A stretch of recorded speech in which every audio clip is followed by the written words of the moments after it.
dunia ini sudah pun lama. Bila saya sebut dunia, bukan bumi saja, semua yang Allah ciptakan, yang akan halikun, akan rosak dan musnah, yang tidak akan dilihat lagi oleh kita semua selepas ini. Menara ni, semenanjung Malaysia, bumi, bahkan langit tidak lagi akan dilihat. Yang 7 lapis tu.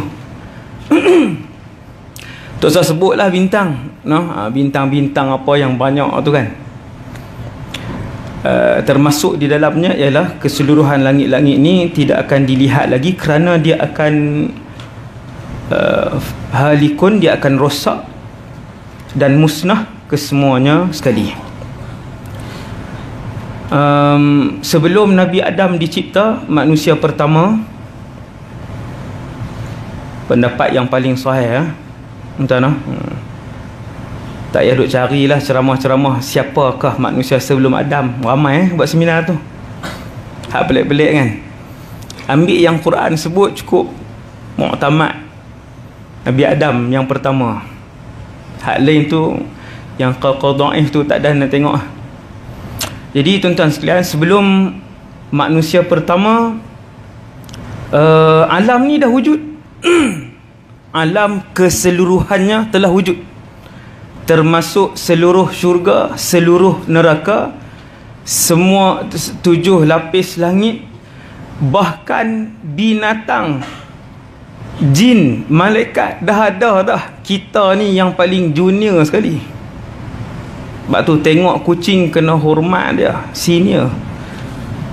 Kita ni tuan-tuan last sekali, makhluk yang paling akhir. Bintang ke, pasir ke, pokok ke, langit ke, semua dah wujud. Bahkan syaitan dan jin ada dah. Baru Allah Ta'ala cipta Nabi Adam. Kerana keseluruhan alam ini diciptakan untuk manusia. Itu tajuk lain tu. Belakang tak pi dah. Tajuk akhir zaman ni tak sampai dah. Ni baru dah muqaddimah.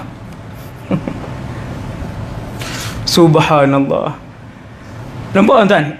Tengah hari ni, seluruh makhluk Allah dah cipta sebelum bapa manusia yang pertama. Kerana keseluruhan makhluk itu, udara, angin, langit, bintang, laut, bukit, pasir, rumput, binatang, kesemuanya untuk manusia. Jadi kita dapat satu poin yang besar, iaitu betapa Allah menyayangi manusia. Tu tajuk yang saya pernah cakap dalam IKIM FM. Sejam kot. Betapa Allah menyayangi manusia. Itu satu. Saya nak beritahu bahawa poin yang kedua, bumi ni lama, sudah lama. Ketika Allah ciptakan Nabi Adam, turun berjumpa dengan Hawa, wanita tercantik alam. Waktu tu Nivea ke Fair Lovely tak ada lagi. Dialah wanita tercantik alam, Hawa alaihassalam. Berjumpa di Arafah, kemudian beranak bina lah. Selesai Nabi Adam. Sampai Rasul yang bernama Muhammad ibn Abdullah. Dan dia, Muhammad ibn Abdullah sallallahu alaihi wasallam ini adalah Rasul dan Nabi terakhir. Rasul dan Nabi terakhir. Nabi ada 124,000, Rasul ada 313. Allah pilih 25, letak nama dalam Quran. Siapa yang rajin baca Quran, jumpa nama Rasul, tanda. Habis khatam, cuba kira, cukup tak 25? Kerja rumah. 25 Allah bawa dalam Quran. Bila Rasulullah sampai, dia pun diutuskan di Mekah, di Gua Hira. Kata Rasulullah, aku adalah Nabi dan Rasul terakhir. Ada dua berita yang paling buruk untuk umat ini. Ada dua berita yang paling buruk untuk umat ini. Yang berita gembira lebih banyak untuk umat Rasulullah. Cuma saya nak sebut berita yang paling buruk ialah disebutkan oleh Rasulullah. Yang pertama, dua berita buruk ini tidak dapat ditandingi keburukannya dan kemudaratannya kepada mana-mana umat selama manusia ini hidup di atas muka bumi Allah. Yang pertama, kata Rasulullah, umat ini akan menyaksikan kiamat. Kiamat ialah hari ajal kepada alam ini. Hari ajal. Hari alam ini menghembuskan nafas yang terakhir. Dan ia, kata Rasulullah, yang ini tak ada khilaf, hanya akan disaksikan oleh si kafir sahaja. Bahaya tuan. Ingat ni. Allahu Akbar. Kiamat hanya akan disaksikan oleh si kafir sahaja. Sekiranya beberapa saat sebelum kiamat berbaki seorang yang ada di dalam dirinya iman sebesar biji sawi. Biji sawi ni kalau tuan-tuan ambil penimbang letak, tak berjalan timbang tu. Sekiranya beberapa saat sebelum kiamat ada seorang yang di dalamnya ada iman sebesar biji sawi, nescaya dia akan dimatikan oleh Allah melalui angin sejuk yang dikeluarkan oleh Allah daripada perut bumi. Mesti mati. Orang beriman mesti mati sehingga tidak berbaki walaupun seorang orang beriman untuk menyaksikan kiamat. Kita pun tertanya-tanya, iman tu takat mana ustaz? Tak tinggal semayang 5 waktu kah? 4 waktu kah? 3 waktu kah? Maka Nabi pun sebut, iman itu walaupun sangat sedikit sehinggakan, tengok ukuran sikit tu, satu orang itu dia menyebutkan la ilaha illallah Muhammadur Rasulullah dan dia tak tahu apa maksud perkataan itu, tapi dia beriman dengan perkataan tu. Dia sebut, katanya, aku mewarisi perkataan ini daripada keturunanku. Tuan-tuan faham apa Nabi sebut ni? Nabi nak sebut walaupun orang itu dia tetap ada iman, dia tak pernah kufur, dia tak pernah syirik, dia tidak menafikan hukum Islam, dia tak lawan dengan syariat, tapi dia pun tak amal apa. Orang itu juga, kata Rasulullah, akan dimatikan oleh Allah walaupun mempunyai iman sekecil itu dan dia tidak akan menyaksikan kiamat.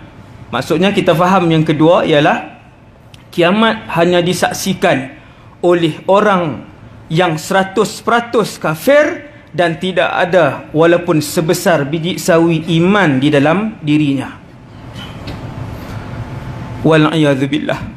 Janganlah kita di kalangan yang menyaksikan kiamat itu. Dan suasana kiamat ni, dia tajuk ceramah lah, suasana kiamat. Tajuk poster sejam.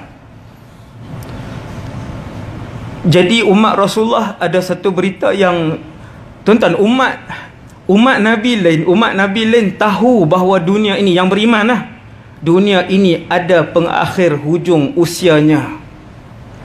Umat Nabi Adam tahu, Nabi Sulaiman tahu, Nabi Yusuf, semua umat tahu, dan mereka tahu kiamat itu tak terjadi kepada mereka. Kerana semua Rasul akan terangkan bahawa aku bukanlah Rasul yang terakhir.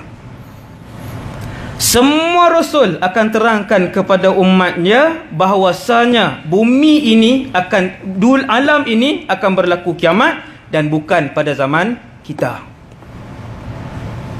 Yang tu diketahui dan telah diberitahu oleh para nabi dan rasul sebelum ni. Dan begitu juga Rasulullah sallallahu alaihi wasallam, bila Nabi duduk dengan sahabat, Nabi beritahu, wahai sahabat sekalian, kalian akan melihat sebahagian daripada umat ini menyaksikan kiamat. Kemudian berita buruk yang kedua untuk umat Nabi Muhammad sallallahu alaihi wasallam ialah fitnah terbesar. Ni dua ni yang paling besar, tuan-tuan. Dua ni yang paling besar. Yang kedua ialah apabila keluarnya seorang manusia yang bergelar Dajjal. Apabila keluarnya seorang manusia gelarannya Dajjal, dan dia adalah fitnah sebesar-besar fitnah semenjak Allah menciptakan alam ini. Itu dia. Sebesar-besar fitnah semenjak Allah menciptakan alam ini. Kira macam ni, Dajjal tu adakah ending kepada alam ni? Tidak. Selepas Dajjal, Nabi Isa akan hidup. Nabi Isa akan memerintah. Pusat pemerintahan Islam adalah di Syam, Baitul Maqdis. Pusat pemerintahan Islam. Ketika itu kesemua orang tunduk dengan Islam. Ketika itu bumi akan mengeluarkan seluruh keberkatannya. Langit akan menurunkan seluruh keberkatannya. Berapa tahun Nabi Isa perintah? 40 tahun. Oh, rupanya lama lagi Ustaz. Yang kami ni duk taubat dah lah. Duk bahasa kalut dah, duk bahasa dekat dengan kiamat dah Ustaz. Duk ceramah dekat. Boleh tinggal lah sak petang ni. Lama lagi. Dajjal bukan ending kepada umur alam, tetapi Dajjal adalah sebesar-besar fitnah semenjak Allah menciptakan alam. Sehinggakan semua rasul, ni hadis ni yang saya bagi tahu ni semua hadis, tapi saya tak baca lah. Kan, ma min nabiyyin illa wa hadzara ummatahu 'anid dajjal. Baca juga. Nabi kata tidak ada nabi kecuali akan memberikan peringatan kepada umatnya tentang bahaya dan besarnya fitnah Dajjal. Jadi selepas Dajjal masih ada lagi beberapa peristiwa yang banyak sebenarnya, iaitu Nabi Isa, dia Putrajaya Islam ketika itu di Syam. Dia merintah selama 40 tahun. Dia berkahwin. Isteri dia bukan turun daripada syurga, tuan. Isteri dia di sini. Bukan dalam menara ni, bumi inilah. Tuan bayang, boleh berangan lah jadi isteri Nabi Isa. Boleh berangan. Mungkin. Kan salah seorang. Subhanallah. Untungnya yang jadi isteri Nabi Isa. Dan dia akan memperolehi anak, kata Rasulullah. Boleh anak 40 tahun. Kemudian kehidupan jadi mewah, sehinggakan semua orang Islam ketika itu seluruh muka bumi ni, daripada utara, selatan, barat ke timur, tak tahu nak bayar zakat kepada siapa. Semua orang kaya ketika tu. Zaman seronok tu. Zaman yang purata jenayah adalah 0%. Malaysia hari ni kecurian kereta tertinggi dunia. Google sekarang boleh. Betul-betul. Saya takkan cakap ni sebab saya radio TV kena cakap fakta ni kan. Kecurian kereta tertinggi dunia. Apa lagi? Nak hak dunia-dunia semua ada di Malaysia.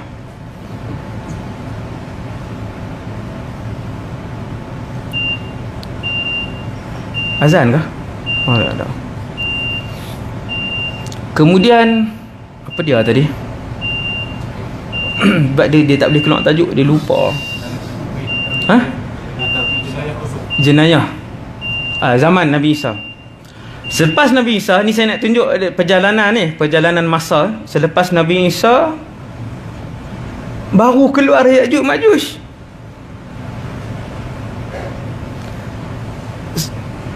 Waktu itu Allah Ta'ala arahkan kepada Nabi Isa untuk bawa orang Islam tak boleh berhadapan dengan Ya'juj wa Ma'juj kerana bilangan mereka sangat ramai. Mereka adalah manusia dan bukan binatang, bukan jin. Bilangan mereka tersangatlah ramai dan mereka sangatlah ganas. Bawa naik atas bukit. Kemudian panjang cerita dia, Ya'juj Ma'juj 1 jam setengah. Habis turun Nabi Isa. Kemudian Nabi Isa hidup lagi beberapa tahun, kemudian meninggal. Habis dah Ya'juj Ma'juj habis, Dajjal dah habis. Dajjal lama dah, sebelum Ya'juj Ma'juj lagi. Kemudian Nabi Isa pun wafat. Imam Mahdi sebelum tu lagi wafat.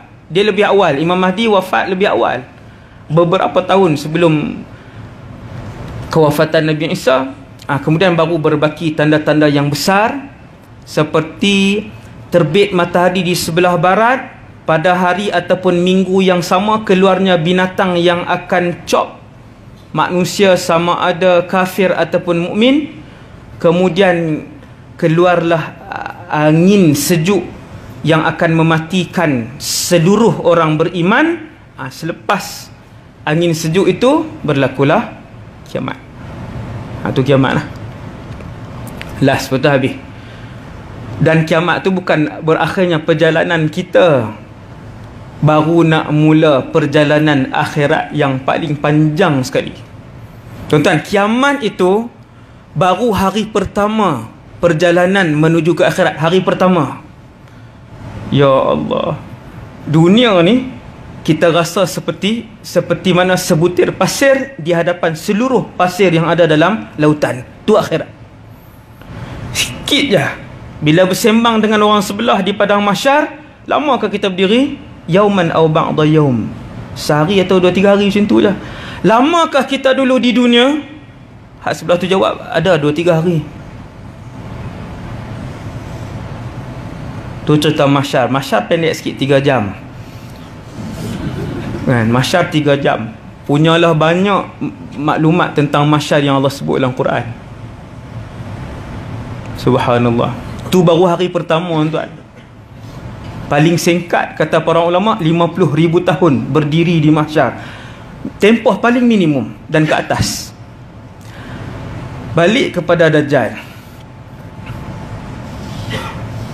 Nabi pun sebut umat ini akan menghadapi satu benda fitnah yang tidak mahu, yang tidak ingin dan tidak sanggup mana-mana Nabi untuk menghadapi fitnah itu, dan ia adalah fitnah Dajjal. Ini hadis ni, tuan. Kalian, iaitu umat aku, akan menghadapi suatu fitnah yang tidak pernah diinginkan oleh mana-mana Nabi dan Rasul, kerana ia terlalu besar. Fitnah itu ialah fitnah Dajjal. Nabi pun mula daripada zaman Nabi Adam, Idris, Nuh, Saleh dulu tu dah sebut tentang fitnah Dajjal sampai zaman Rasulullah. Sampai zaman Rasulullah hidup, Dajjal belum dibebaskan, masih dirantai. Ada satu hadis yang masyhur, ada 30 orang yang pernah berjumpa dan bersetentang muka dengan Dajjal. Hadis riwayat Imam Muslim. Pernah jumpa di sebuah pulau dan diikat. Sehingga Nabi hidup, Dajjal belum dilepaskan. Maksudnya telah pun ada, mestilah dia telah pun diciptakan dan dia telah pun dilahirkan. Dia manusia, tetapi tubuhnya besar. Cuma sehinggalah hari ini, tengah hari ini, 28 hari bulan 8 2018, sejak daripada 1439 tahun yang lalu, Dajjal belum keluar. Belum. 1439 tahun yang lalu, ketika Nabi sebut hadis tentang Dajjal, Dajjal belum keluar. Maksudnya belum mengisytiharkan dirinya Tuhan di hadapan manusia. Hari ini 28 bulan 8 2018, adakah dia telah keluar? Pernahkah dia keluar dan mengisytiharkan dirinya Tuhan? Jawapan dia tak ada khilaf, belum lagi. Tak ada khilaf ini tak ada khilaf sampai hari, sampai tengah hari ni. Dan Nabi bagi tahu beberapa petanda kemunculan Dajjal itu kerana dia adalah tanda besar kiamat. Dia itu Dajjal, dia adalah tanda besar kiamat. Ketika Rasul sebut aku adalah Nabi dan Rasul yang terakhir, sebahagian kalian, bukan sebahagian sahabat, sebahagian umat, maksudnya masuk Nabi, akan menyaksikan kiamat. Sahabat tanya, matas sa'ah, bila wahai Rasulullah? Tiada siapa yang mengetahui, termasuk aku penghulu Nabi dan Jibril penghulu malaikat. Tuan-tuan, kiamat itu tidak diketahui termasuk aku penghulu segala Nabi dan Jibril penghulu segala malaikat. Wahai Rasulullah, ada tak tanda-tandanya? Nabi kata ada. Tanda-tanda kiamat itu digariskan oleh Rasulullah. InsyaAllah awal tahun depan saya keluarkan buku tu, buku pertama. Saya himpunkan paling banyak sekali insyaAllah tanda-tanda kecil kiamat, termasuk hadis dhaif lah. Kalau hadis sahih dalam 120 macam tu sahaja tanda-tanda kecil. Termasuk tanda-tanda besar kiamat dalam prinsip ilmu mustalah al-hadis, ilmu hadis. Tanda-tanda kiamat boleh kita tengok juga hadis dhaif. Maka saya akan masukkan juga dalam buku tu. Dia mungkin jadi 160 macam itulah bilangan keseluruhan, insya-Allah. Maka sahabat pun tanya Rasulullah, wahai Rasulullah, apakah tanda dekat dengan kiamat? Nabi pun senarai panjang senarai itu. Saya dah belik-belik lama tanda-tanda kiamat itu. Lebih 90% telah pun berlaku. Nanti kita tengok secara tepat bilangan tu secara tepat berapa, nantilah bila buku tu dah siap insya-Allah. Tuan-tuan, hampir 90% telah pun berlaku. Tinggal lagi yang besar-besar, yang sebahagiannya saya akan sebut dalam kuliah di sini. Satu setengah dah saya. Ni dia tulis sini 1:45. 15 minit. Sebahagiannya saya akan sebut di sini ringkas. Kemudian turutan dia, tanda kecil, kemudian tanda besar. Tanda kecil, kemudian tanda besar. Bila tanda besar akan berlaku? Senang je jawapan dia. Apabila selesai ke semua tanda kecil. Seandainya petang ini selesai semua tanda kecil, maka malam ini juga tanda besar yang pertama akan muncul. Dia macam tu. Apakah tanda besar yang pertama? Jumhur ataupun majoriti ulama sebut tanda besar yang pertama Dajjal itulah. Bapa segala fitnah ataupun fitnah yang paling besar semenjak Allah menciptakan alam ini. Bawa tuan-tuan, kita nampak lah. Oh, selesai semua tanda kecil, akan keluarlah tanda besar yang pertama. Ni ulama susun ni, tanda-tanda besar ni dia ada susunan dia, walaupun ada khilaf yang banyak. Dan tidak ada khilaf pada tanda besar yang terakhir, iaitulah api yang akan keluar daripada Yaman, yang menghalau dan mengusir semua manusia berhimpun ke mahsyar. Api itu nombor 10. Lepas tu yang tengah tu ada khilaf sikit-sikit sahaja. Apabila selesai yang tanda-tanda kecil ini, akan muncullah tanda besar yang pertama. Nabi senarai komplit tanda-tanda kecil.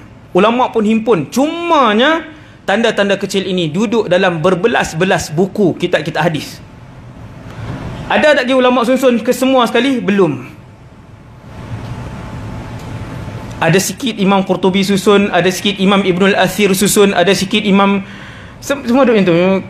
Belum ada lagi yang letak dalam sebuah buku. InsyaAllah saya sedang buat benda tu, insya-Allah. Dalam sebuah buku, insya-Allah. Bila habis semua, akan keluarlah tanda besar yang pertama, iaitulah Dajjal. Dajjal fitnah, fitnah Dajjal. Dajjal ujian besar yang keliru, ujian besar yang keliru Dajjal. Satu hadis Inna amamad dajjal, Nabi sebut sinuna khadda'ah, sesungguhnya beberapa tahun sebelum kemunculan Dajjal. Tuan-tuan tengok, Nabi kata kalian akan melihat dunia ini penuh dengan penipuan. Subhanallah, dunia ini penuh dengan penipuan. Seseorang itu menipu dan penipuannya dibawa daripada barat sampailah ke timur. Tuan-tuan faham tak? Tok dalam satu salah satu media sosial yang ada, YouTube ke apakah, dan penipuan tu disebarkan sampai ratus ribu bahkan puluh juta orang tengok. Kalian akan melihat, hadis ni sahih, amamad dajjal sinuna khadda'ah, penuh dengan penipuan. Seorang lelaki apabila dia menipu, penipuannya itu disebarkan dengan segera memenuhi antara utara sehingga ke selatan, kadang-kala daripada barat ke timur. Tak banyak ke ni zaman hari ni yang kadang-kadang kita pun duk seronok share. Zaman fitnah ini tidak berkongsi lebih baik dari berkongsi. Kerana antara sifat zaman fitnah ini, kata Rasulullah, berjalan lebih baik daripada berlari, dan duduk lebih baik daripada berjalan, dan melentang itu lebih baik daripada berdiri. Mengurangkan perkataan dan tindakan lebih baik daripada membanyakkan perkataan dan tindakan pada zaman fitnah ini. Kadang duduk dalam grup ustaz-ustaz dah, ustaz share dalam tu, kita pun share. Lepas 2 hari tengok lah berita palsu. Semua ada grup dengan ustaz dah. Zaman ini tidak bercakap lebih baik daripada bercakap, tidak berkongsi lebih baik daripada berkongsi. Hak duk share tu lah, bukan berkongsi harta tuan. Lagi tabung lalu dia kata tidak berkongsi lebih baik daripada berkongsi. Masuk balik. Tu zaman fitnah tu, salah tafsir. Tak berkongsi hak tadilah. Setiap hari dia nak share, dia nak jadi yang pertama. Tengok-tengok benda fitnah, benda tipu, benda mungkar. 1000 orang share, 10,000 orang baca, 10,000 orang percaya. Sehari puluh ribu dosa besar yang masuk dalam akaun perbuatan dan amalan dia. Ni zaman ni. Ini zaman fitnah ni. Selepas Nabi sebut beberapa tahun sebelum Dajjal muncul, kalian akan melihat penipuan itu terlalulah banyak. Tentang renung tengok zaman kita hidup ni, renung tengok penipuan banyak. Subhanallah, memang betul. Kemudian Nabi kata yukazzabu fiha as-sadiq, orang yang nak bagi tahu benda betul, yang itulah yang dikata tipu. Kadang di celah-celah fitnah itu kita nak masukkan maklumat betul, yang tu orang kata tipu. La haula wala quwata illa billah. Dan ia hadis sahih. Celah-celah tu. Wa yusaddaqu fiha al-kadhib. Nabi kata di zaman itu, ketika dekat dengan kemunculan Dajjal itu, kamu akan melihat yang penipu itulah, maklumat yang salah itulah yang orang akan percaya, orang akan telan, orang akan sebarkan, orang akan ambil. Jadi ke tak ni? Ni yang Nabi bagi tahu dekat-dekat ni, jadi ke tak? Jadi kita nampak renung hadis Nabi dengan basirah, dengan cahaya iman, dengan hati kita renung. Subhanallah, yusaddaqu fiha al-kadhib. Yang baik itu, yang hak itu, dia tak boleh nak masuk. Orang duk tunjuk yang tu yang salah, yang batil pula. Yang batil lah yang paling diterima oleh masyarakat. Maka yang paling menipu lah yang diangkat, yang paling tak amanah lah yang diangkat, yang program yang paling gila, yang paling tak ada manfaat, yang tu yang paling diminati. Maka keluarlah lawak dia keluar, sebutlah apa, macam-macam saya tak ingat kan, betul ke bohong, tu keluar lawak betul ke bohong, apa keret apa pula tu yang tu, Rancangan yang kita renung 5 minit, kita nak cari tang mana manfaat dia, tak ada. Bodoh dan kosong sepenuhnya. Tengok rancangan. Dan dia begitu banyak.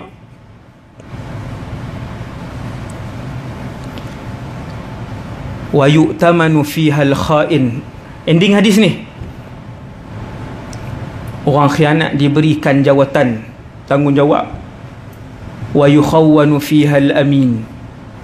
Orang yang betul-betul nak kembalikan hak orang lain, yang tu tidak dilantik untuk memegang jawatan yang tinggi. Cuba renung tengok dengan mata hati kita. Nampak, kalau kita cari, Allah akan bagi. Nampak kebenaran. Yang tu beberapa tahun sebelum kemunculan Dajjal. Maka yang paling ampuh sekali tuan-tuan, seperti yang saya selalu sebut, untuk fitnah yang besar ini, fitnah Dajjal yang besar ini, yang apabila dia muncul begitu mencabar tuan-tuan, bila dia muncul ni begitu mencabar, ketika itu bumi ini keseluruhannya, daripada utara ke selatan, barat ke timur, ke semua benua, tidak mempunyai setitis pun air. Hidup lah. Ni bukan simbolik lah tuan-tuan. Apabila Nabi sebut ketika hari Dajjal mengisytiharkan dirinya Tuhan, tidak akan berbaki setitis pun air.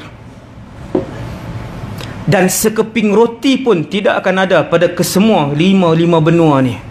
Tuan-tuan yang kata saya simpan di rumah, Ustaz. Macam mana Ustaz? Saya simpan di rumah 50 kilo beras. Dia akan jadi kemarau.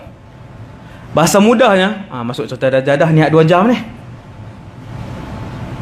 Bahasa mudahnya, tuan-tuan tengok di Malaysia, kalau Allah bagi kemarau 3 bulan, jadi apa tuan-tuan? Sebahagian negeri akan mula mencatu air. Dia akan buka daripada pukul berapa sampai pukul berapa, kemudian sungai akan mula kering. Lah, ni bukan di Afrika ni, di Malaysia. Di Malaysia, kalau tak hujan 2 bulan, tak hujan 3 bulan, seluruh sungai Malaysia air dia akan turun ke semua empangan di Malaysia.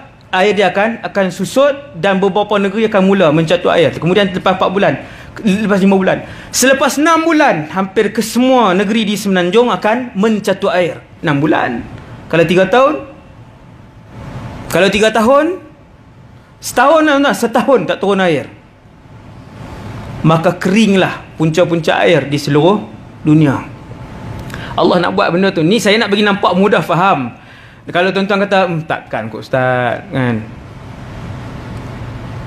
Untuk tak jadi setitis air pun, benda yang sangat mudah bagi Allah.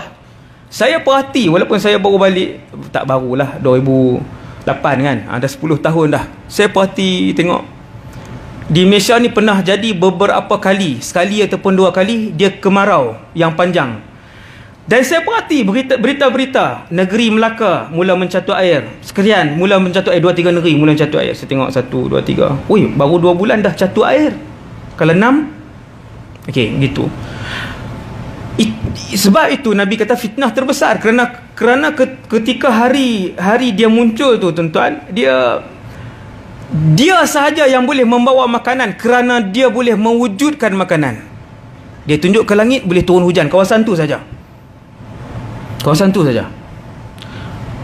Manusia bila tidak ada air dan makanan, manusia bergaduh tuan-tuan. Bergaduh tak? Bergaduh. Mereka akan berbunuhan untuk mendapatkan makanan. Pun saya pernah alami benda tu. Saya bukan pernah alami diri saya pernah pergi satu tempat kan, waktu banjir itu ni, banjir teruk tu di Kelantan kan. Kita pergi satu tempat yang putus bekalan makanan. Bila lori makanan sampai, kita tak dan suruh dah, okey, ibu-ibu ayah boleh buat barisan, kita akan bagi ke semua. Buka pintu lori, semua duduk dalam lori. Bawah bertumbuk dah 2-3 orang. Tuan-tuan, anak dah tak makan berapa hari makanan? Baru 3 hari. Tapi 3 hari pun dah cukup ni dah. Dah cukup pedih perut. 3 hari tu dah cukup untuk membuatkan manusia hilang pertimbangan dan dah bergaduh, bertumbuk di bawah. Jadi makanan. Maka dia jadi fitnah. Bila dia sampai satu tempat, maka Dajjal ni dia akan tanya siapa yang nak makanan. Sebelum memberikan air dan makanan, dia akan tanya. Dia akan sebut, aku adalah Tuhan kamu. Kamu mengaku begitu, kamu dapat. Mengaku Tuhan, tuan-tuan. Bayaran kepada makanan dan minuman itu adalah iman yang ada dalam diri tuan-tuan hari ini. Sudahlah iman hari ini berbaki senipis kulit bawang sahaja. Sudahlah kepercayaan kepada Allah dan syariat ini berbaki sebesar itu sahaja. Kadang bila orang tanya sikit, dia pun betul juga, tak masuk akal kan. Cerita Nabi Ibrahim sembelih anak, lagi dia kata, oh ya, ni memang bukan daripada Tuhan lah. Confirm terus, bukan daripada Allah wahyu tu, kesalahan tafsir. Bayangkan tengok ketika hamba Allah ni mai, dia hamba Allah lah juga, walaupun iblis ke, dajjal ke. Sehari sebelum kemunculan, ni peristiwa akhir zaman ni. Ni saya nak baca hadis kat tuan-tuan. Hadis ni penutup kepada majlis hari ni. Sehari, ada hadis sahih, Nabi sebut, apakah kalian ingin tahu sehari ataupun pada hari kemunculan Dajjal bagaimanakah alam ini? Nak tahu tak tuan-tuan? Kau sambung selepas ini. Ada hadis, iaitulah tuan-tuan boleh rujuk dalam Sahih Bukhari ataupun Muslim. Hadis nama dia Fitnatul Ahlas was-Sarra wad-Duhaima. Fitnatul Ahlas was-Sarra wad-Duhaima ini menceritakan kepada kita, Rasulullah cerita hari kemunculan Dajjal, iaitu fitnah-fitnah ini akan berhimpun dan berlaku sebelum kemunculan Dajjal mengikut turutan. Ni ikut turutan lah, tak ada khilaf. Yang pertama namanya Fitnatul Ahlas. Ahlas ni ialah kata ganda kepada Hilsun. Ahlas kata ganda kepada Hilsun. Hilsun bermaksud pelapik yang diletakkan di belakang kuda. Pelapik yang tak dibuang tu. Ada satu pelapik yang paling bawah, bukan pelapik yang atas, yang keras tu. Dia ada satu lagi, sebelum letak pelapik yang keras tu, dia ada satu lapis yang nipis, yang tu tak pernah buang. Kenapa Nabi namakan fitnah beberapa hari sebelum kemunculan Dajjal ni sebagai fitnah Ahlas? Ataupun beberapa bulan lah, kalau Ahlas ni dia jauh sikit. Tapi kesemuanya mengikut turutan. Nabi namakan fitnah itu sebagai fitnah Ahlas kerana fitnah ini seperti mana Hilsun tadi tidak pernah dibuang daripada belakang badan kuda, begitu dah fitnah Ahlas ini tidak pernah berakhir ketika mana dia terkena kepada umat ini. Umat ni bukan orang Islam saja tuan-tuan, seluruh umat Nabi Muhammad. Akan sampai satu zaman muncul fitnah ini menyerang, merebak daripada utara ke selatan, barat dan ke timur, dan dia tak pernah berhenti. Subhanallah. Ya Rasulullah, apakah bentuk fitnah itu? Nabi pun sebut harabun wa harbun. Harabun wa harbun. Ketika fitnah itu berlaku, kalian akan melihat begitu banyak pembunuhan. Banyak tak pembunuhan dah ni? Zaman ni banyak tak? Tu tenaga pengajar saya daripada Syria yang mai tadi sekali. Jumlah yang ada di luar Syria hari ini yang lari keluar sebab peperangan, kejahatan Bashar tadi, kamalayin sab'ah fil kharij. Sab'ah wahai. Al-an sekarang ni 7 juta. Bukan yang meninggal, yang lari, menetap di luar. Alhamdulillah, kerajaan Malaysia yang sebelum ni ambil beberapa ratus keluarga-keluarga yang intelek untuk berkhidmat di Malaysia. Peguam, arkitek, engineer kan. Baguslah program tu kan.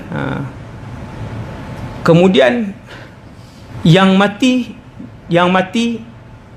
ni angka yang ulama-ulama sana sebut ialah seramai 500,000.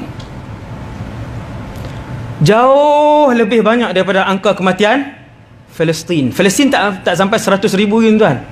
Selama 40 tahun kematian di Palestin belum sampai 100,000.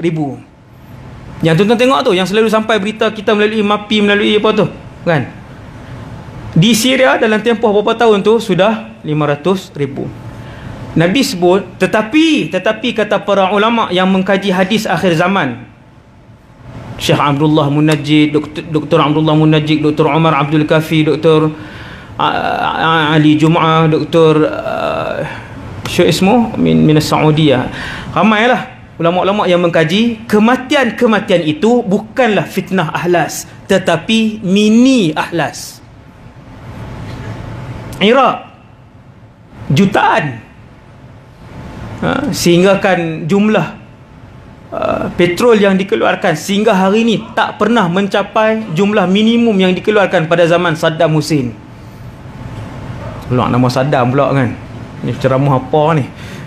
Tuan-tuan, tak pernah sampai dah.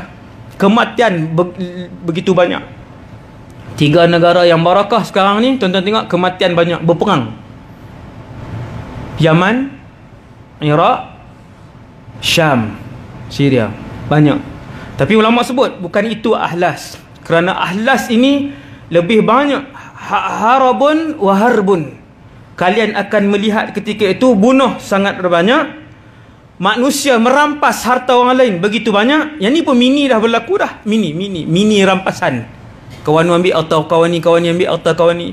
Tuan-tuan tengok statistik curi, ragut, rompak kereta dan motor di Malaysia begitu tinggi, begitu menakutkan di Malaysia dan di mana-mana lah. Malaysia dia semua dia pegang rekod. Dia tak tinggal punya. Hak ni dia ada rekod, yang ni dia ada, semua dia pegang. Saya tengok benda tuan-tuan, saya tengok statistik, saya perhati. Kata Rasulullah, sifat fitnah ini bila berlaku kamu akan melihat begitu banyak. 1, pembunuhan. 2, mengambil harta orang lain sehingga habis. Ni tuan-tuan, yang dengar ceramah ni, huraiah ni, ketika dia hidup zaman ni, dia akan tengok apa yang Nabi sebut ni. Ketika bermulanya fitnatul ahlas kepada umat Nabi Muhammad di seluruh benua, di seluruh alam, kalian akan melihat pembunuhan begitu banyak. Keluar dah yang mini pembunuhan, rompakan dan rampasan, ambil hak orang lain sehingga habis. Nabi sebut dalam hadis tuan-tuan, dalam hadis riwayat Imam Ahmad, hadis sahih, Nabi kata mengambil sehingga tidak meninggalkan sesuatu. Dahsyat tak zaman tu? Memanglah dahsyat. Sebab itulah Nabi sebut dalam satu hadis yang lain, sebelum saya lupa, ni Allah Ta'ala peringat saya, Nabi sebut badiru bil a'malis salihah. Nabi kata segeralah melakukan amal kebaikan ketika kamu mendapati kehidupan kamu masih lagi aman dan tenang. Tuan-tuan, hari ini 2018, walaupun kita kadang-kadang resah dengan keputusan-keputusan baru yang nak dibuat, dengan turun naik, dengan kejadian curi, pecah masuk rumah, kan kita resah. Tapi masih lagi boleh melakukan ibadat dengan tenang. Tuan-tuan yang dirahmati Allah, umat Nabi Muhammad sekalian, akan sampai satu zaman ketika mana fitnah telah pun merebak. Ni bukan zaman Dajjal lah, dekat dengan Dajjal. Ketika mana fitnah telah pun merebak, sangat hampir dengan kemunculan Dajjal, kalian tidak akan lagi mendapatkan keamanan untuk melakukan kebaikan. Nak berkeluar duit, nak sedekah, tak boleh lah, susah. Nak solat sunat, susah ketika itu. Kerana akan mulanya fitnah yang gelap gelita, pembunuhan, mengambil harta, merompak dan merampas harta orang sehingga habis. Tuan-tuan, sehingga habis ni bukan saya hurai, Nabi sebut. Dan yang ketiga, Nabi kata kematian ataupun kehilangan ahli keluarga. Yang ni pun, yang minimnya, yang musagharah sudah berlaku, kehilangan ahli keluarga. Kemudian fitnah ini berakhir. Muncul fitnah yang kedua, namanya fitnatus sarra. Ketika satu sekarang ni tuan-tuan, ke majoriti muka bumi kita masih lagi tenang. Setengah kawasan berlaku keadaan ini. Dengan begitu banyak ni keadaan ni, setengah kawasan. Adapun kawasan lain masih lagi tenang. Datang masanya keadaan ini berlaku pada seluruh kehidupan manusia. Kemudian dia berakhir. Dia ada tempoh dia berakhir. Bermula fitnah kedua, Nabi namakan sebagai fitnatus sarra. Iaitulah satu zaman yang singkat, seperti fitnah yang pertama tadi, singkat. Berlaku nombor dua, singkat. Manusia tenggelam dalam kemewahan pula. Kata Rasulullah, ketika itu mereka akan tenggelam dalam kemewahan. Allah akan melimpahkan mereka. Ini bukan zaman Imam Mahdi. Yang ni bukan zaman Imam Mahdi. Sebelum. Mereka akan dilimpah-limpah dengan kemewahan hidup. Sekejap saja, tapi Allah bagi mewah. Harta mewah, rumah mewah, seluruhnya. Dan kemewahan itu pula dipimpin oleh ahli keluarga Rasulullah SAW. Pelik Hadis ni sahih. Dipimpin ataupun diwujudkan kemewahan itu oleh ahli keluarga Nabi, tetapi tindakannya tidak mengikut tindakan Rasulullah. Dia susur galur Rasulullah, Ahlul Bait. Ni lagi pening, tuan-tuan tengok. Tetapi tindakannya menyalahi 100% hadiun Nabi SAW. Menyalahi ajaran Rasulullah yang benar. Nabi sebutlah hadis ni, menyalahi. Nabi kata, akhir sekali penutup kepada fitnah sarra ini ialah manusia ketika itu akan melantik satu orang yang lemah akalnya dan tidak berpengalaman. Negeri mana? Wallahu alam. Siapa orang tu? Wallahu alam. Berapa umur dia? Wallahu alam. Begitu umum hadis Nabi. Orang ni akan dilantik dan dia terus melakukan kerosakan. Lemah akalnya, tiada pengalaman. Dua sifat. Cukup lengkap lah nak pergi merosak kan. Tapi orang lantik. Yang lantik dia tu bukan komuniti yang kecil, besar. Negara lantik dia. Masyarakat yang besar lantik dia. Dia pemerintah, kemudian dia merosakkan masyarakat ketika tu. Penutup kepada kerosakan yang dilakukan oleh dia ni ialah berlakunya fitnah ad-duhaima. Fitnah ini akan berlaku, fitnah duhaima ini akan berlaku pada hari, sama ada hari itu Dajjal muncul ataupun keesokan harinya. Yang ni Nabi teks jelas. Fitnah lelaki yang memerintah tadi, ending dia sekali ialah berlakunya fitnah ad-duhaima. Duhaima ni daripada dahma yang bermaksud gelap gelita. Iaitulah fitnah yang apabila ia berlaku, fitnah dan kejahatan itu akan terkena kepada semua umat aku yang beriman ataupun tidak beriman. Yang tuan-tuan dengar hadis yang Nabi sebut, yusbihur rajulu mu'minan wa yumsi kafiran. Hari itu, hari duhaima itu, satu orang itu pagi itu beriman, petang tu dia sudah kafir. Ataupun pada hari duhaima itu, petang itu dia beriman, bangun pagi esok dia sudah kafir. Inilah hadis dia. Hadis yang yusbihur rajulu mu'minan wa yumsi kafiran, ataupun yumsi mu'minan wa yusbihu kafiran. Ini hadis dia. Hadis duhaima, dia ada kena mengena hadis ni. Dia ada kaitan di antara satu sama lain hadis ni. Dia akan bangun dalam keadaan yang kafir. Betapa gelapnya ketika itu, manusia tidak lagi boleh melakukan amal-amal ibadah dengan tenang. Tak boleh buat terus. Tak boleh buat terus. Dan ketika itu, sebelum Dajjal muncul, hari itu juga, kira hari yang sama sebelum Dajjal muncul, kata Rasulullah, kalian akan terpecah menjadi muaskarain, dua kelompok.